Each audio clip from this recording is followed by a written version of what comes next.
Phone tapping కేసులో సుప్రీంలో ప్రభుత్వం petition వేసింది. హరీష్ రావు విచారణకి అనుమతి ఇవ్వాలంటూ పిటిషన్ దాఖలు చేసింది. ఈ పిటిషన్ ని రేపు విచారించనుంది సుప్రీంకోర్టు. ఫోన్ ట్యాపింగ్ పై పంజాగుట్ట పిఎస్ లో గతంలో హరీష్ రావుపై ఫిర్యాదు చేశారు చక్రధర్ గౌడ్. హరీష్ రావుపై నమోదైన ఎఫ్ఐఆర్ ని క్వాష్ చేసింది హైకోర్టు. హైకోర్టు తీర్పుని సవాల్ చేస్తూ ప్రభుత్వం సుప్రీంకోర్టులో పిటిషన్ వేసింది. రేపు సుప్రీంకోర్టు ఈ పిటిషన్ ని విచారించబోతోంది. తెలంగాణలో సంచలనం సృష్టించిన ఫోన్ ట్యాపింగ్ కేసులో సుప్రీంకోర్టులో తెలంగాణ ప్రభుత్వం పిటిషన్ వేసింది. మాజీ మంత్రి హరీష్ రావు విచారణకి అనుమతి ఇవ్వాలంటూ పిటిషన్ దాఖలు చేసింది. ఈ పిటిషన్ ని రేపు విచారించనుంది సుప్రీంకోర్టు. మరి సుప్రీం ఏం చెబుతోంది? దీనిపై ఇప్పుడు ఉత్కంఠభరిత వాతావరణం ఏర్పడింది. ఫోన్ ట్యాపింగ్ పై పంజాగుట్ట పిఎస్ లో గతంలోనే హరీష్ రావుపై ఫిర్యాదు చేశారు చక్రధర్ గౌడ్ అనే వ్యక్తి.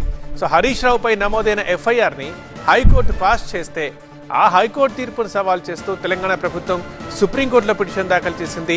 ఈ పిటిషన్ పై రేపు విచారణ ఉండబోతుంది. మరి దీనిపై సుప్రీంకోర్టు ఏం చెప్తుంది? ఇది ఇప్పుడు ఇంట్రెస్టింగ్.